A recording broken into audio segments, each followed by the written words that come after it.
एक बच्ची शायद यहां कोई पेंटिंग बना करके जरा एसपीजी के लोग उसे ले ले।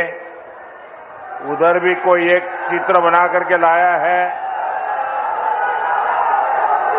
उस कोने में।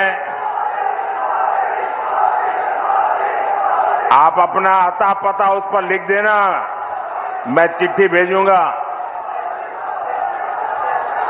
एक उधर कोने में कोई नौजवान है,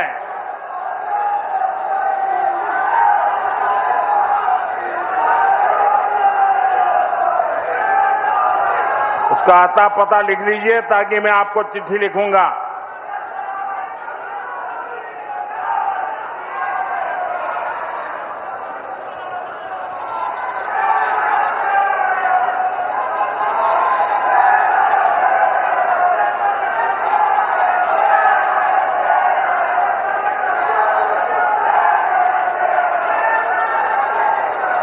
ये इधर एक बालक कब से हाथ उठा रहा है। तेरे कंधे पर दर्द होगा आज, थक जाओगे।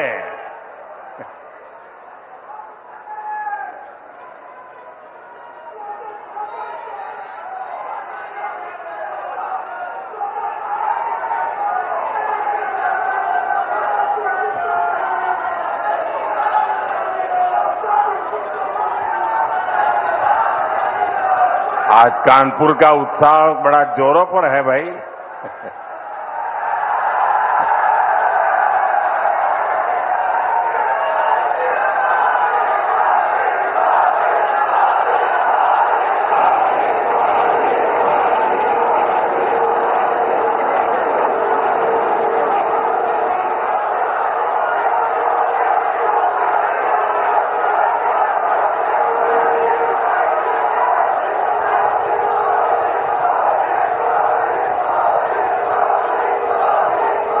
उधर कोई जरा फोटोग्राफर उधर देखो,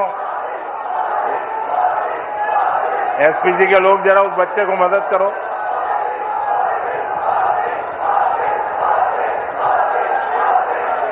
भारत माता की, भारत माता की। कानपुर में विकास का एक कार्यक्रम 24 अप्रैल को होने वाला था, लेकिन पहलगाम हमले के कारण मुझे अपना कानपुर दौरा रद्द करना पड़ा। पहलगाम के कायरना आतंकी हमले में हमारे कानपुर के बेटे शुभम द्विवेदी ने भी इस बर्बरता का वो शिकार हुए। बेटी ऐशन्या की वो पीड़ा, वो कष्ट और भीतर का आक्रोश हम सब महसूस कर सकते हैं। हमारी बहनों बेटियों का वही आक्रोश ऑपरेशन सिंदूर के रूप में पूरी दुनिया ने देखा है।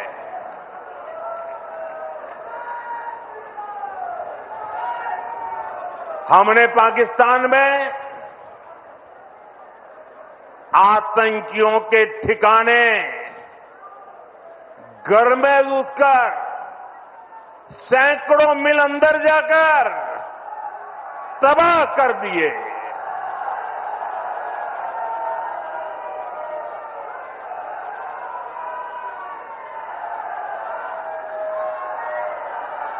और हमारी सेना ने ऐसा पराक्रम किया कि पाकिस्तानी सेना को गिड़गिड़ाकर युद्ध रोकने की मांग करने पर मजबूर होना पड़ा।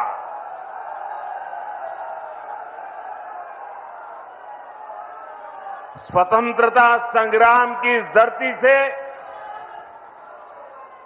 सेना के शौर्य को बार बार सैल्यूट करता हूं। मैं फिर कहना चाहता हूं, ऑपरेशन सिंदूर के दौरान जो दुश्मन गिड़गिड़ा रहा था, वो किसी धोखे में न रहे। ऑपरेशन सिंदूर अभी खत्म नहीं हुआ है।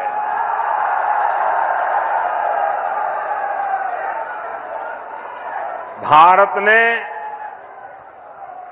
आतंक के खिलाफ अपनी लड़ाई में 3 सूत्र स्पष्ट रूप से तय किए हैं। पहला, भारत हर आतंकी हमले का करारा जवाब देगा। उसका समय, जवाब देने का तरीका और जवाब देने की शर्तें हमारी सेनाएं खुद तय करेगी। दूसरा, भारत अब एटम बम की गीदड़ बप्पी से नहीं डरेगा।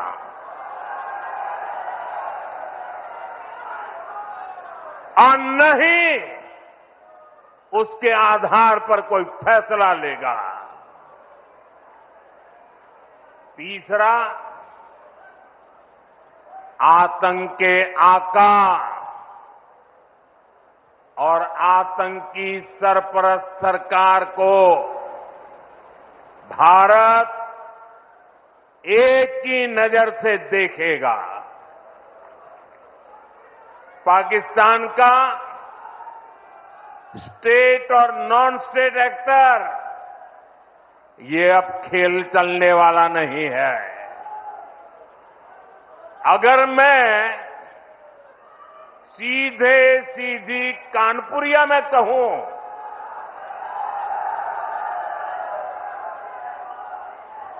तो दुश्मन कहीं भी हो, हौंक दिया जाएगा।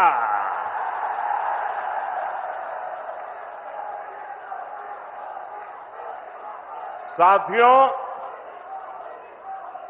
ऑपरेशन सिंदूर में दुनिया ने भारत के स्वदेशी हथियारों और मेक इन इंडिया की ताकत भी देखी है।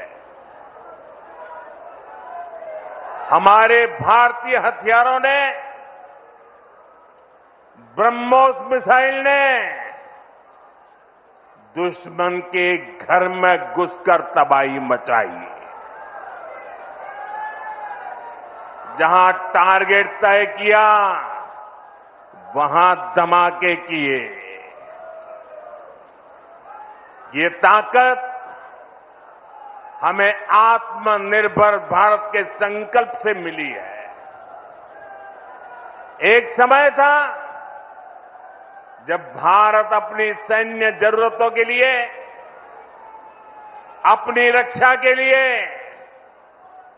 दूसरे देशों पर निर्भर था। हमने उन हालातों को बदलने की शुरुआत की। भारत अपनी रक्षा जरूरतों के लिए आत्मनिर्भर हो, ये हमारी अर्थव्यवस्था के लिए तो जरूरी है ही, ये देश के आत्मसम्मान के लिए भी उतना ही जरूरी है। इसलिए हमने देश को उस निर्भरता से आजादी दिलाने के लिए आत्मनिर्भर भारत अभियान चलाया है। और ये पूरे यूपी के लिए गर्व की बात है, वो डिफेंस सेक्टर में आत्मनिर्भरता में बड़ी भूमिका निभा रहा है। जैसे कानपुर में पुरानी ऑर्डिनेंस फैक्ट्री है, वैसी 7 ऑर्डिनेंस फैक्ट्रियों को हमने बड़ी आधुनिक कंपनियों में बदल दिया है। आज यूपी में देश का बड़ा डिफेंस कॉरिडोर बन रहा है। इस कॉरिडोर का कानपुर नोड रक्षा क्षेत्र में आत्मनिर्भर भारत का बड़ा केंद्र है। साथियों, एक समय जहां से पारंपरिक उद्योग पलायन कर रहे थे, वहां अब डिफेंस सेक्टर की बड़ी कंपनियां आ रही हैं। यहां पास में ही अमेठी में AK-203 राइफल का निर्माण शुरू हो चुका है। ऑपरेशन सिंदूर में जिस ब्रह्मोस मिसाइल ने दुश्मनों को सोने नहीं दिया, उस ब्रह्मोस मिसाइल का भी नया पता है उत्तर प्रदेश। भविष्य में कानपुर और यूपी भारत को डिफेंस का बड़ा एक्सपोर्टर बनाने में सबसे आगे रहेंगे। यहां नई फैक्ट्रियां लगेंगी, यहां बड़े पैमाने पर निवेश आएगा, यहां के हजारों युवाओं को रोजगार के अच्छे अवसर मिलेंगे। साथियों, यूपी और कानपुर को विकास की नई ऊंचाई पर लेकर जाना, ये डबल इंजन सरकार की पहली प्राथमिकता है। ये तभी होगा जब यहां पर उद्योगों को बढ़ावा मिलेगा, जब कानपुर का पुराना गौरव फिर से लौटेगा। लेकिन भाइयों बहनों, पिछली सरकारों ने आधुनिक उद्योगों की इन जरूरतों को नजरअंदाज करके रखा था। कानपुर से उद्योगों का पलायन होता गया। परिवारवादी सरकारें आंख बंद करके बैठी रही। नतीजा ये हुआ कि केवल कानपुर ही नहीं, पूरा यूपी पीछे हो गया। भाइयों बहनों, राज्य की औद्योगिक प्रगति के लिए 2 सबसे जरूरी शर्तें हैं। पहली, ऊर्जा क्षेत्र में आत्मनिर्भरता, यानी बिजली सप्लाई, और दूसरी इंफ्रास्ट्रक्चर और कनेक्टिविटी। आज यहां 660 मेगावाट के पनकी पावर प्लांट, 660 मेगावाट के नेवेली पावर प्लांट, 1320 मेगावाट के जवाहरपुर पावर प्लांट, 660 मेगावाट के ओबरासी पावर प्लांट, 660 मेगावाट के खुर्जा पावर प्लांट का लोकार्पण हुआ है। ये यूपी की ऊर्जा जरूरतों को पूरा करने के लिए बहुत बड़ा कदम है। इन पावर प्लांट के बाद यूपी में बिजली की उपलब्धता और बढ़ेगी। इससे यहां के उद्योगों को भी गति मिलेगी। आज 47,000 करोड़ रुपए से अधिक की लागत के कई और विकास कार्यों का लोकार्पण और शिलान्यास भी किया गया है। यहां बुजुर्गों को मुफ्त इलाज के लिए आयुष्मान वय वंदना कार्ड भी दिए गए हैं। अन्य योजनाओं के लाभार्थियों को भी मदद दी गई है। ये योजनाएं, ये विकास कार्य कानपुर और यूपी की प्रगति के लिए हमारे कमिटमेंट को दिखाते हैं। साथियों, आज केंद्र और प्रदेश की सरकार आधुनिक और विकसित यूपी के निर्माण के लिए काम कर रहे हैं। इसी का परिणाम है जो इंफ्रास्ट्रक्चर, जो सुविधाएं, जो संसाधन बड़ी बड़ी मेट्रो सिटीज में होती है, वो सब अब अपने कानपुर में भी दिखने लगी है। कुछ साल पहले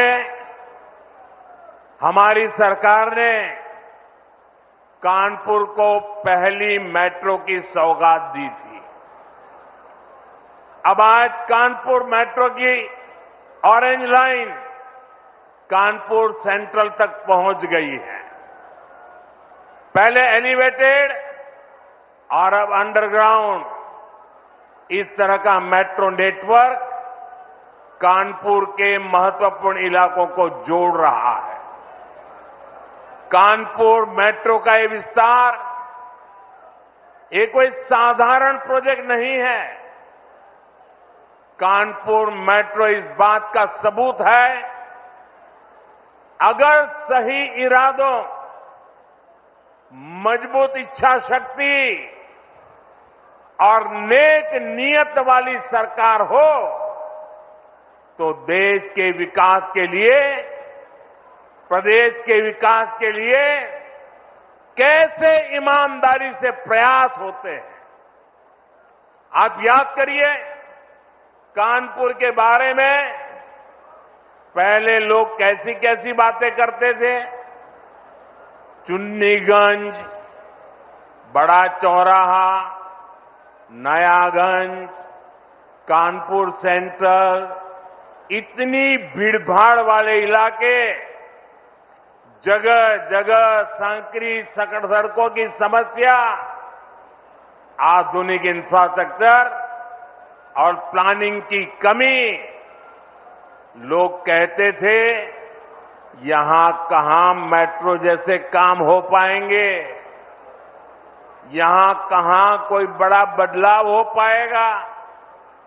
एक तरह से कानपुर और यूपी के दूसरे प्रमुख शहर विकास की दौड़ से बाहर थे।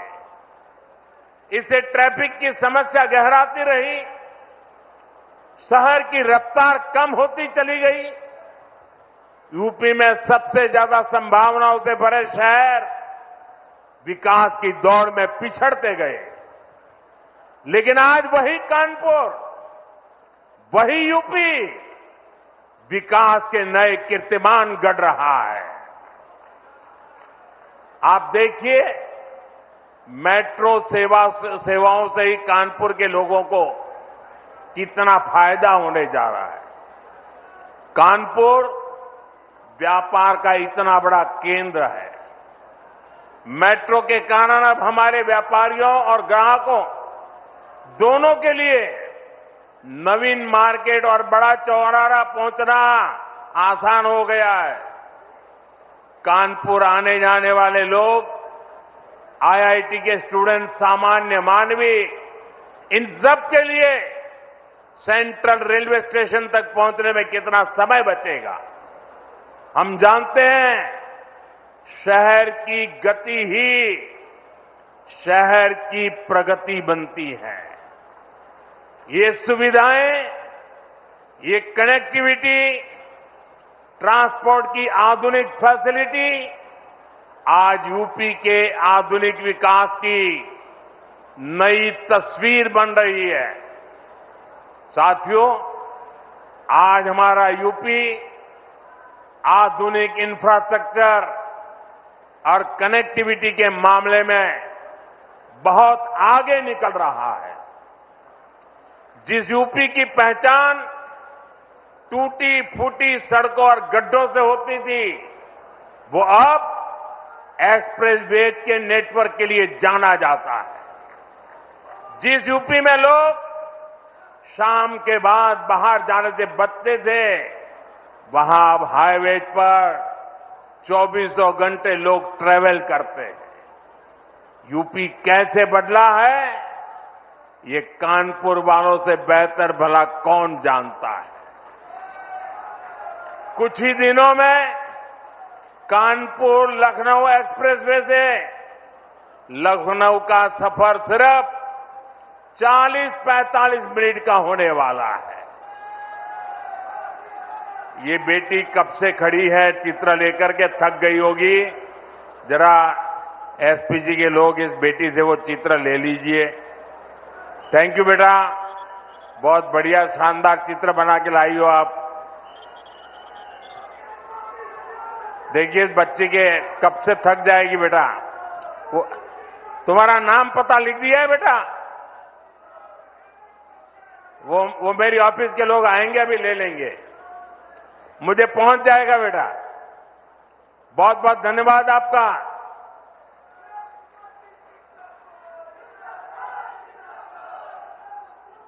साथियों, लखनऊ से ही पूर्वांचल एक्सप्रेसवे से सीधे कनेक्टिविटी भी मिलेगी।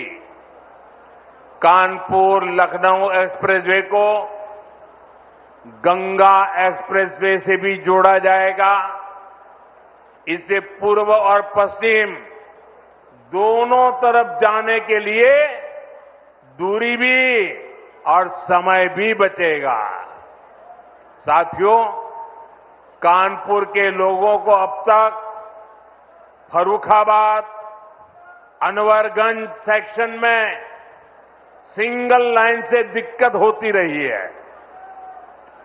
एक दो नहीं, 18 रेलवे क्रॉसिंग से आपको संघर्ष करना पड़ता था।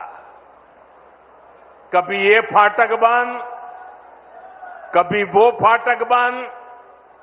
आप लोग कब से इस परेशानी से मुक्ति की मांग कर रहे थे। अब यहां भी 1000 करोड़ रुपए खर्च करके एलिवेटेड रेल कॉरिडोर बनने जा रहा है। इससे यहां ट्रैफिक सुधरेगा, स्पीड बढ़ेगी और प्रदूषण भी कम होगा। और सबसे बड़ी बात, कानपुर के आप लोगों का समय बचेगा। साथियों, कानपुर सेंट्रल रेलवे स्टेशन को भी अपग्रेड करके विश्व स्तरीय लुक दिया जा रहा है। थोड़े ही समय में कानपुर सेंट्रल रेलवे स्टेशन भी एयरपोर्ट की तरह आधुनिक वर्ल्ड क्लास आपको नजर आएगा। हमारी सरकार यूपी के 150 से ज्यादा रेलवे स्टेशनों को अमृत भारत रेलवे स्टेशन के रूप में विकसित कर रही है। यूपी पहले ही देश में सबसे ज्यादा इंटरनेशनल एयरपोर्ट वाला राज्य बन चुका है। यानी हाईवेज, रेलवेज और एयरवेज, यूपी अब हर क्षेत्र में तेजी से आगे बढ़ रहा है। साथियों, हम यूपी को औद्योगिक संभावनाओं का राज्य बना रहे हैं। इस साल के बजट में हमने मेक इन इंडिया के लिए मिशन मैन्युफैक्चरिंग की घोषणा की है। इसके तहत लोकल उद्योगों को उत्पादन को बढ़ावा दिया जाएगा। कानपुर जैसे शहरों को इसका बहुत बड़ा लाभ मिलेगा। आप जानते ही हैं, कानपुर के औद्योगिक सामर्थ्य में सबसे बड़ा योगदान यहां की एमएसएमई लघु उद्योगों का होता था। आज हम यहां के लघु उद्योगों की अपेक्षाओं को पूरा करते हुए काम कर रहे हैं। साथियों, कुछ समय पहले तक हमारी एमएसएमईज को इस तरह परिभाषित किया जाता था कि उन्हें विस्तार करने में भी डर लगता था। हमने उन पुरानी परिभाषाओं को बदला। हमने लघु उद्योगों के टर्नओवर और स्केल की सीमा को बढ़ाया। इस बजट में सरकार ने एक बार फिर एमएसएमई के दायरे को और बढ़ाते हुए उन्हें और भी छूट दी है। पहले के समय में एमएसएमई के सामने बड़ी दिक्कत क्रेडिट की भी होती थी। पिछले 10 वर्षों में हमने क्रेडिट की समस्या को खत्म करने के लिए एक के बाद एक कई बड़े फैसले लिए हैं। आज युवा अपना उद्योग शुरू करना चाहते हैं तो उन्हें मुद्रा योजना के जरिए तुरंत पूंजी मिल जाती है। छोटे और मध्यम उद्योगों को आर्थिक मजबूती देने के लिए हमने क्रेडिट गारंटी स्कीम चलाई। इस साल के बजट में एमएसएमई लोन पर गारंटी को बढ़ाकर 20 करोड़ कर दिया गया। एमएसएमई के लिए 5 लाख तक की लिमिट वाले क्रेडिट कार्ड भी दिए जा रहे हैं। हम यहां पर नए उद्योगों, खासकर एमएसएमई के लिए अनुकूल माहौल बना रहे हैं। इसके लिए प्रक्रियाओं को सरल किया जा रहा है। कानपुर के पारंपरिक चमड़ा और होजरी उद्योग को वन डिस्ट्रिक्ट वन प्रोडक्ट जैसी योजनाओं के माध्यम से सशक्त किया जा रहा है। हमारे